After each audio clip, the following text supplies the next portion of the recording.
Hello, everybody. This is Mr. Lu. Today, I want to share with you my shocking encounter with strawberry generation and horror stories of what I've heard about this strange group of people.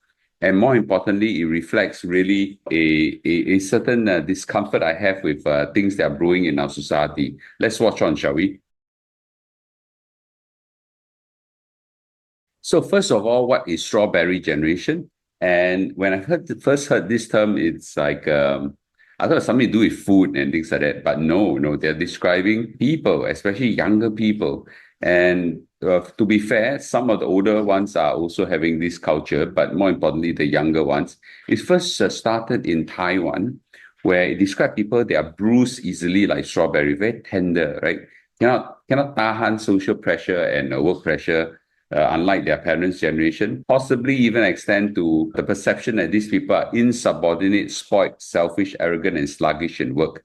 Okay, I'm sure it doesn't refer to you, okay, or your children, but certainly this group of people are actually becoming more and more in society, and you could share some of your experience as well in your encounter. Another website described strawberry generation in this way. They're stuck in their comfort zone, right? Very difficult to move out and have a very unrealistic mindset. And a lot of this got to do with how they were brought up. They usually don't have a good sense of responsibility, easy to give up, okay, and have very unrealistic expectation.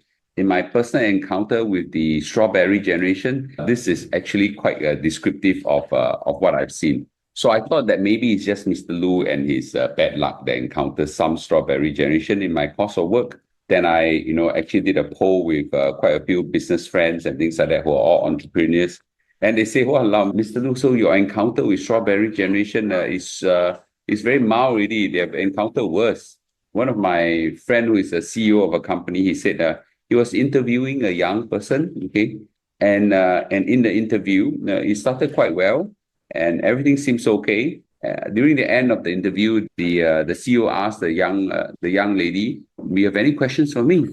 And the lady said, "Oh yes, I have a question, right? Okay. So what's your view about work-life balance?" So the lady is interviewing for a sales job.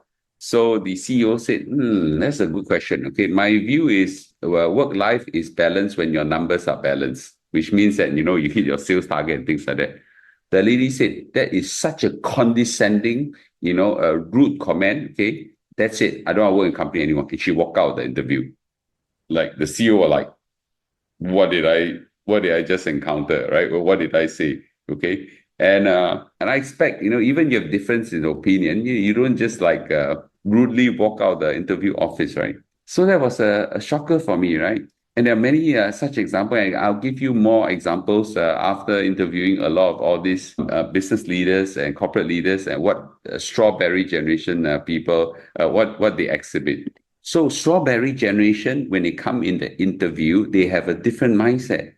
They are largely not asking for a job. They are more deciding they want to work in your company or not. So it's I'm choosing your company, not you picking me to hire. And increasingly, more and more of this culture is here. Now, I suppose maybe it's an outcome of the tight labor market in our culture, but they clearly have a different mindset nowadays. Those days, when we go for interview, we are begging for a job, in some sense. And not anymore, man.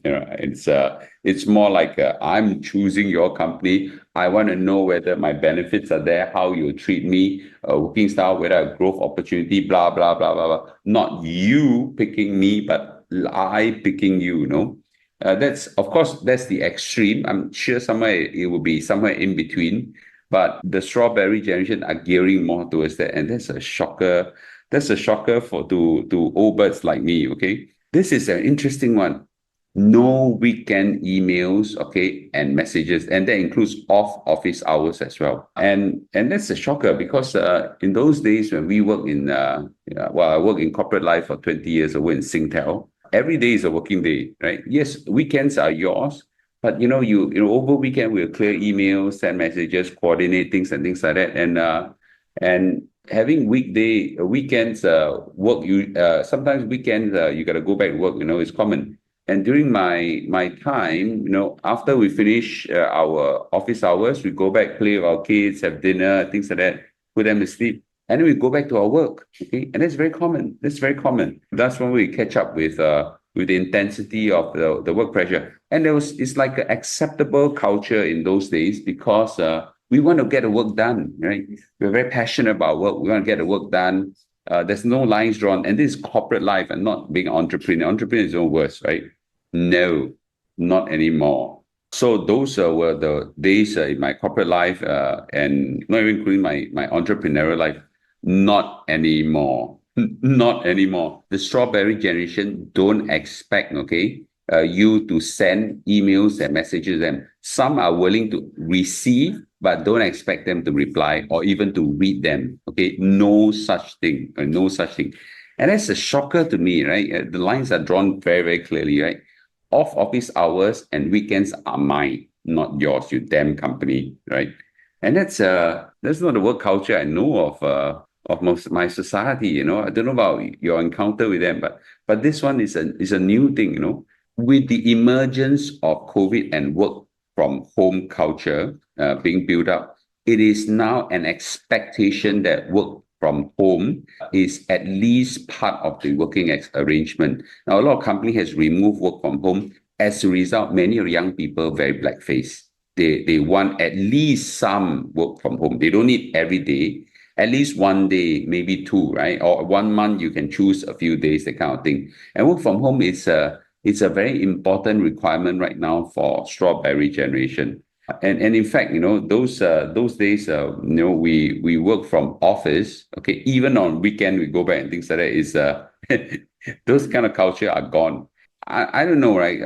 I'm a bit more flexible now as an entrepreneur because many of my staff don't need to report to office. But to me, it's no difference. You get a job done, right? But no, a lot of companies now require you to work from office, and that has a value of interaction, coordination, or whatever. Have meetings easily and things like that, and then build some discipline. But no, the strawberry generation say no. Work from home is a must. Okay, you can don't give me then we song no. Yeah, we song you.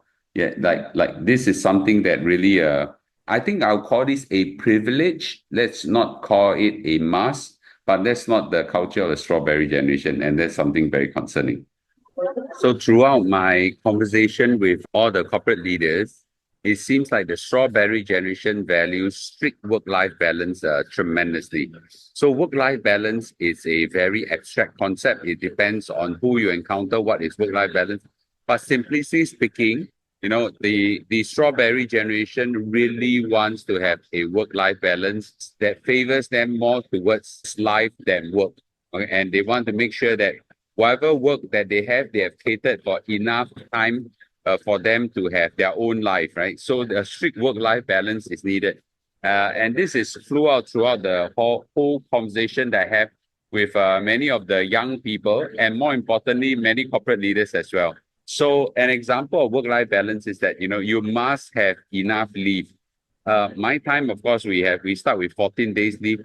Nowadays, the norm is 16, ideally 18, and the number of leave are expected to grow each year as you work, hovering around maybe 21 or something like that, or maybe 24, right? So they really want enough leave. They really want a lot of time to recuperate from tough work. They really want a lot of time to recover and tour and holiday, whatever. There's nothing wrong with having leave, right? It's a very strict expectation, right? Of course, when you are on leave, forget about reaching out to them. No such thing as contact work. Strictly, message, no work, nothing, right? I used to think that it's an Angmo culture, but it's actually infiltrated into our Asian society, and that's something very unusual, right? I'm not used to this. Those days when I was at the end of my corporate career, I have 27 days leave or something like that.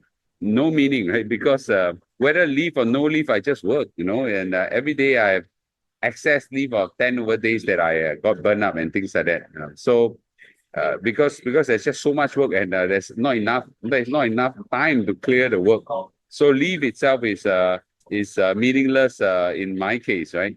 Oh, this is something very very, very true about the strawberry generation. They are very low tolerance for reprimand. Now, I didn't even use the word scolded, And it could be just a correction, just correction of just trying to give some general advice that you could have done your work better if you've done it this way, that way. You should have think about this way, that way, and things like that. Just a little pinprick, and the soft and tender ego will just collapse. And then they go into tears. They feel like it's the end of their career, and things like that. Those days we I don't know about you. Those days we get scolded, like even in corporate life we get scolded by army days. My corporate bosses will even use the F word and something vulgar in Hokkien and things like that. And we just tolerate it.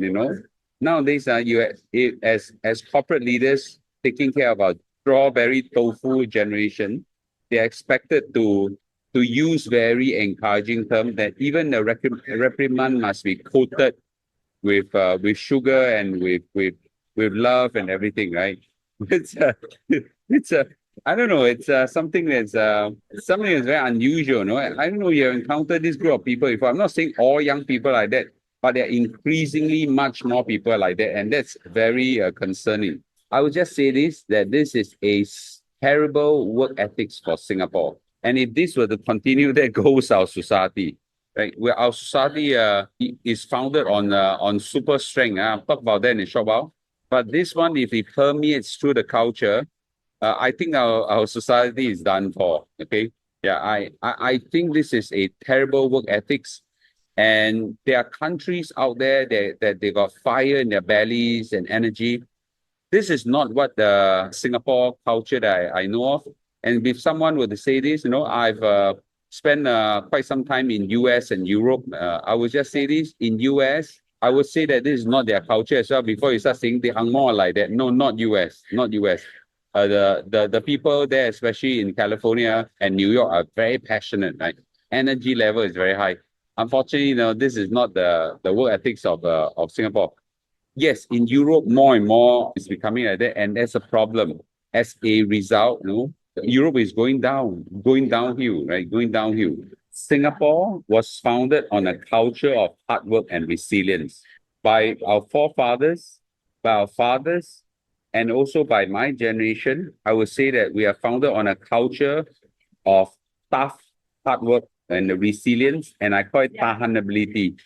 I don't know. I seriously will encourage everybody, young, especially, and if I all advise the young ones, okay, not to adopt such strawberry tofu kind of work ethics, and it's actually very damaging for themselves and also very damaging for the society. And I'll just say this, right? The increasing higher proportion of strawberry generation is an opportunity for the tough younger ones. So because there are more and more people this way, for you to stand out and do well in our society is actually quite easy. Just become tougher and adopt a more can do, must do work ethics, and you'll be there. You can do very well in your life, right? So I'll see this more as an opportunity for the younger ones. And I strongly encourage all the parents and all the uncle and aunties to please, really educate the younger ones in the right spirit. Stop spoiling your children, okay? And stop sheltering them to the point that they're not able to take hardship, right? So that they can survive in this society. In the new world, the society is not just competed by your fellow Singaporeans, okay? But you are competing against an international audience, right? So the international arena right now, okay, if you don't want to work with a good work ethics, they can simply hire someone from overseas and work remotely. So I would certainly think that this is something that I really, really, really very concerned about. And I want to drive home this point, right?